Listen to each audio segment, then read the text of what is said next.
Hello, this is Rodrigo from Frame Freak Studio, and this is the Ask Frame Freak show. And today's question is, what are my top 5 favorite animations that are not from Disney, and why? Well, from this, since Pixar is Disney, we are going to take those other studios out. I'm not going to give you since this is like pretty much out of the blue, I cannot think like how to put like top 5, top 4, top 3. I'm just going to shout out randomly like 5 animations that I love, that I really like in the whole world. And it's not going to be that one is better than the other. It's just going to be in the mess that I have in my head. So pretty much one that I love when I watch it. And this is a pretty gory one. And this is the reason why I love it, because it was the first time that I saw something like this. It's Ninja Scroll. Like, this is a movie from Japan Animation. I'm not sure which studio made it. I just know that it's badass. Definitely not recommended for children. Like, if you don't want your son or your daughter watching something really horrible, violent, do not put this animation to your kids, because pretty much contains attempts to rape, dismemberment, lots and lots of blood, a lot of very violent death, dismemberment, a lot of things. But the detail of the animation that he put into this, and I guess another one that is from the same animator, and probably this both go into the same category. Probably this is a tie in the top 5, is Vampire Hunter D by the same animator.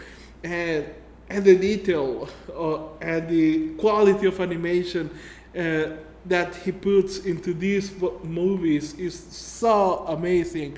Now, Ninja Scroll, pretty much because it was like, as an action movie, was really amazing and really violent.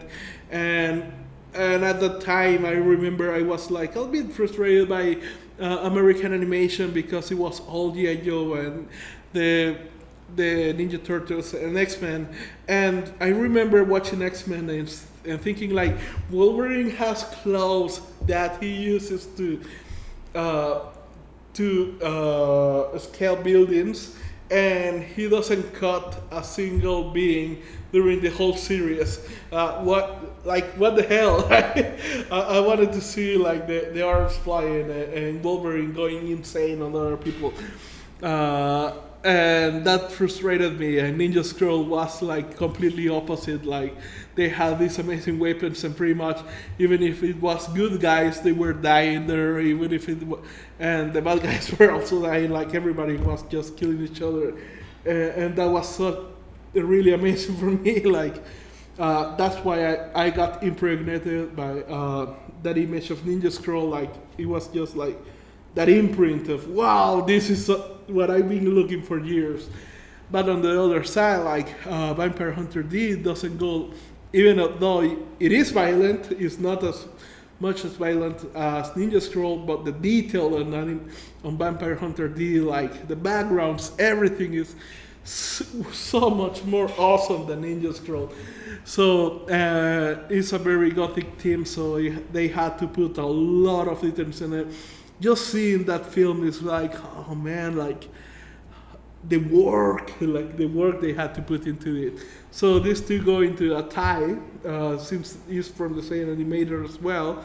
Another tie that I have is, and pretty much you guess, The Son of the Sea and The Secret of Kells. Is a very simple animation, but they also keep a lot of effort into the details. And even if it is a simple animation, and this is a concept that we told before, like they didn't make it harder than it should be for themselves, but at the same time they came up with an amazing films. So this is another tie, The Secret of Kells and The Son of the Sea. this is a app for children, so you can see with your kids or something like that. Let me see. Another one will be The Little Prince, obviously. Especially since I knew that recently I thought that it was all in 3D, but I just learned recently that the parts of the tale of the Little Prince were actually stop motion, and they were combining stop motion and 3D at the same time. And I saw the behind the scenes of the stop motion. It was like, wow, like a lot of work was put into this. So that's another one that I love as well because of it. Probably one that is going to enter my top 5. I haven't seen it yet, but probably is going to enter my top 5 is Kubo and the Two Strings. But until that happens, I will leave it as Coraline. Like, the dark theme of that movie is really amazing. If you haven't, definitely not up for children as well. I know a lot of parents who took their children to the movie and came out with the children crying. So that is another one for now from Laika. That is the film that I have right now, but probably that is going to be I don't know, pushed down by Kubo and the Two Strings. Let me see, there is one left. Trying to think right now. Another movie. Yeah, I remember now. This is a film that Brenda Chapman recommended a while ago that I haven't seen it, and it is called The Man Who Planted Trees. And the reason why it is one of my favorite films is because it's all on pencils. Like, every shot was actually a hand drawing, piece by piece. You can say it's like a stop motion or something like that. But to think that he will go to such lengths to put this animation, like in that time as well, where there wasn't that much resources to do so, completely blew my mind. And something that there was someone else that created something similar, that is the Dam Keeper from Robert Conde from Tonko House and Daisy Tsumi. This is pretty much a film that I thought it was digitally made, and it was like every frame was a painting. When I learned that, it just blew my mind. Like, wow, you have to see it. And when you see it, you will not believe that each frame of that is a painting that they made, and the work that must have they must have put into it. So again, it doesn't surpass The Man Who Planted Trees, but that is a bonus that I'm giving to you as well.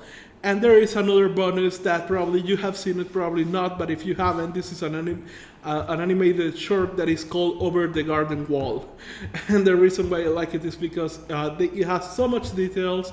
You have to see it many times to get a hold of all the details mentioned there, and you have to do a little bit of your own research to fully understand what's happening there.